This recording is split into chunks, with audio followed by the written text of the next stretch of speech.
So I've got all this here, so I'm gonna let this kind of set up a little bit. So I'm not gonna be rude, I'm sorry, but I'm gonna try and mix this while I'm talking to everybody. My name is Lindsay. This is a pretty special event for me. Hello, 2 o'clock. Yeah. I was born and raised here in Quarryville. I remember all of the events my mom brought me to, so to be full circle and coming and speaking with all of you is pretty special.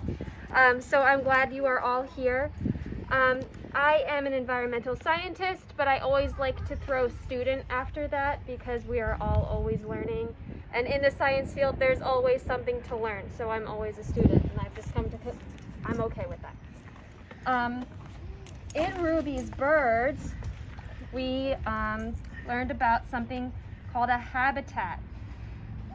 It only touched on it, but it's still really neat because birds are a very special animal. They are incredibly adaptive, and they can live in just about any habitat. So in Ruby's Birds, we learned that birds can live in the city, they can live in the countryside like we hear here, and they can also live in Antarctica where it's really super cold and not a lot of other animals can survive.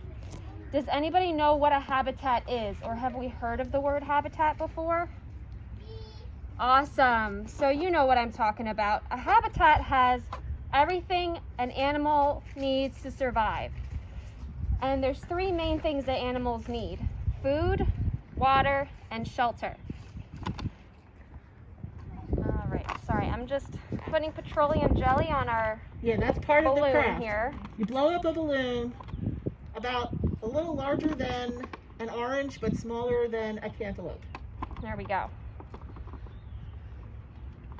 And then you saturate it with petroleum jelly. Alrighty, so I'm just gonna try and kind of like stick this somewhere so it doesn't fly away. Would you like me to? I think the lid will do just fine. Thank Okay. you. We were talking about habitat. Sorry, I'm gonna lose my train of thought a few times here.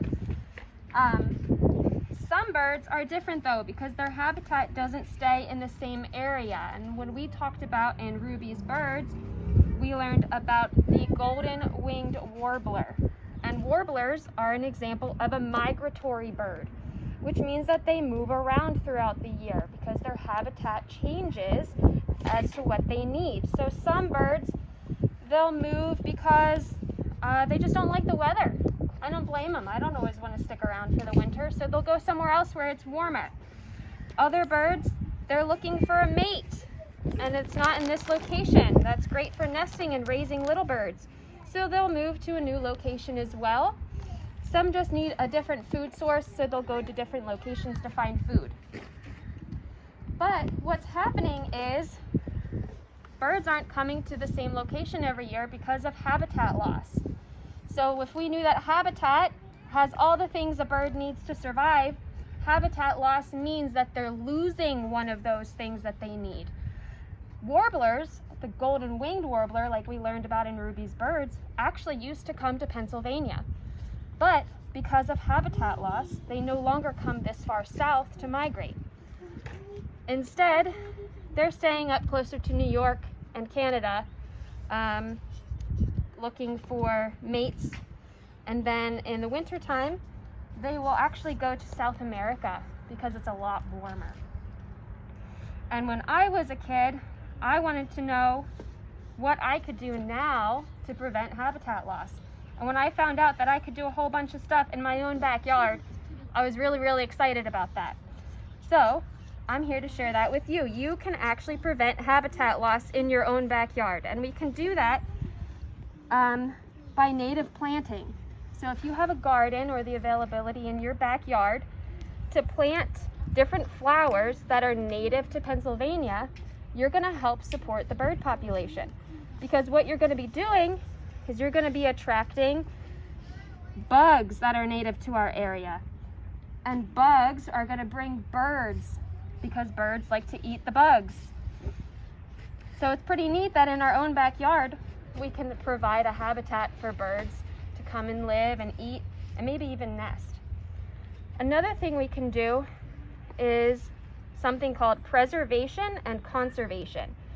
And conservationists, what they do is they go into very special parts of states or just locations in general where they're seeing as prime habitat, mating locations for different animals, birds, or even plants, and they're keeping those lands safe so that different companies cannot come in and cut down the trees. They can't come in and build on that land. It's kept just specifically for nature. So that's another thing you can do. You can actually get involved. You can volunteer with different conservations and preservations in the area. That's how I got started.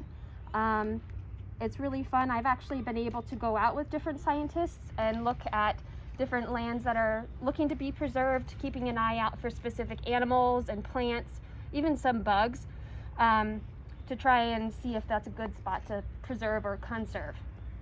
So that would be another good way to get involved.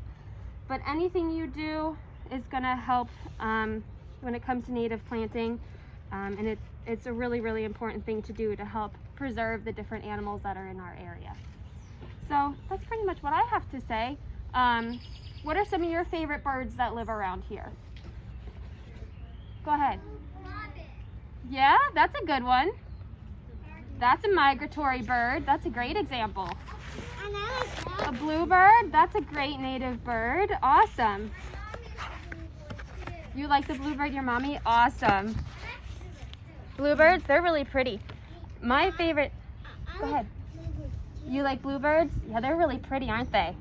At the very end of the book, there's a table of all of the birds that are found in this book, and they're all local to the New York area and pretty much common in our area too.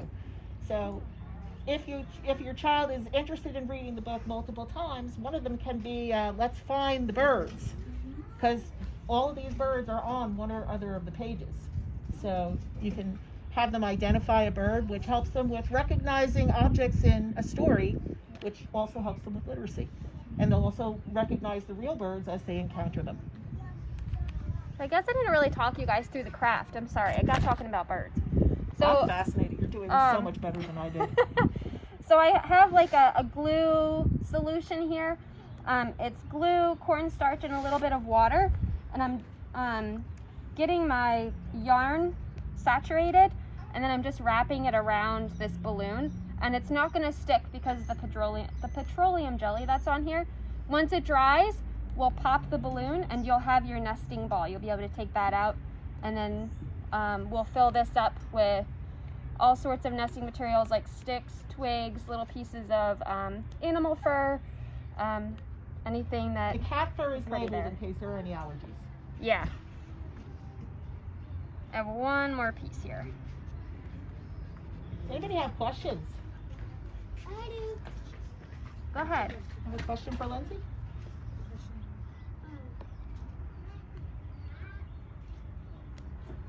What question do you have? You forget. That's okay. I do that all the time. If you think of it later, though, we're here. Yeah. Does anybody have any bird questions or questions in general about what I rambled on about?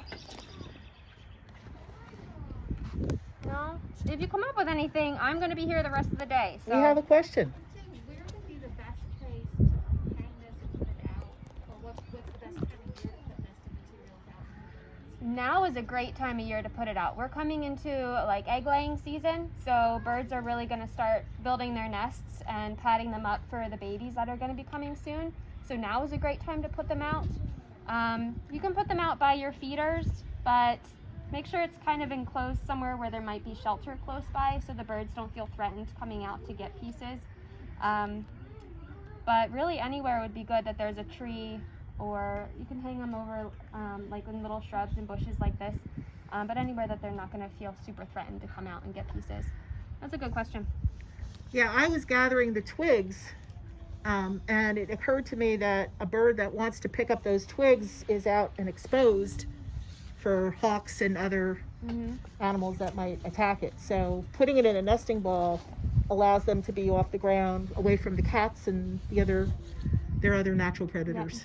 Yep. And what you'll find too is that there are different types of food, just like the different types of food in the game. There are different types of nesting materials that some birds will prefer over others. So you can continue to fill and put feeders out, and you'll notice different birds will grab different things. So, you can change it up accordingly.